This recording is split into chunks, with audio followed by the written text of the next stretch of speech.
I have not had an easy life. I've been on my own since I was about 15 years old. I was adopted and my family wasn't very loving.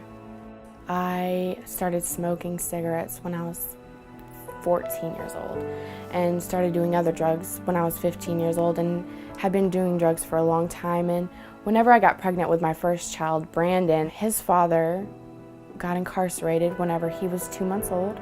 So I had my son all to myself. I was living in an apartment and I was just taking care of him. And it was hard, it was really hard, and I wasn't a believer at this time. So I wasn't doing very good things. About a year later, his father got out of jail and he begged me to keep him.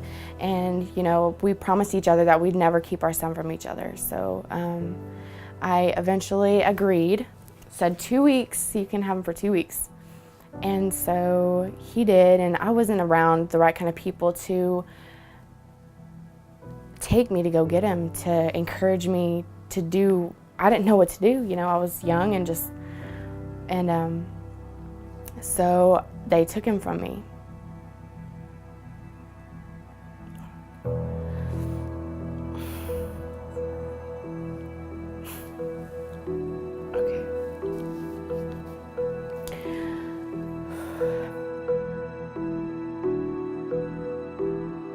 After that, I just gave up on life. I had done drugs before, but was just got on drugs really bad. I was not living with a very nice man, and I've been abused in all sorts of different ways. And and like I said, the Lord knows what it's going to take. So, that's part of my testimony. And it took me going down into the dark pit to just realize, there's got to be something better. Just not even being a believer and just crying out. After living with this man that was very abusive for a year, I finally left, and I got with this other guy, and his mother is who helped me find the Lord. I had nobody around me to tell me about the Lord, and I could just see the truth in her eyes, and it was exciting, and she took me to church, and I was just all new at this, and she led me to the Lord. I really tried to walk it out for 2 weeks, and I wasn't around the right kind of people, and that influences you. If you don't have the right kind of support system and encouragement, to follow through, then I just wasn't strong enough. And I fell back down, and I kept doing drugs and just really bad things. And it wasn't until I found out I was pregnant with the Kinsley that I really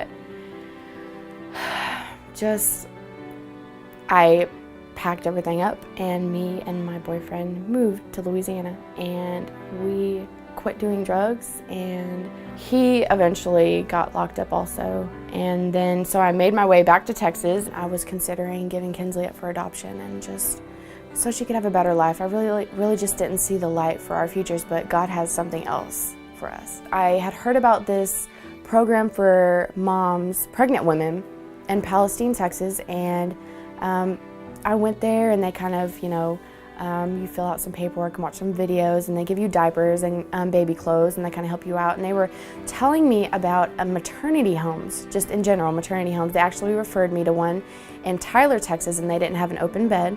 So I was just calling all around Texas looking for a maternity home, because I know that's the only hope that me and Kinsley would have. And during all this, I was just praying and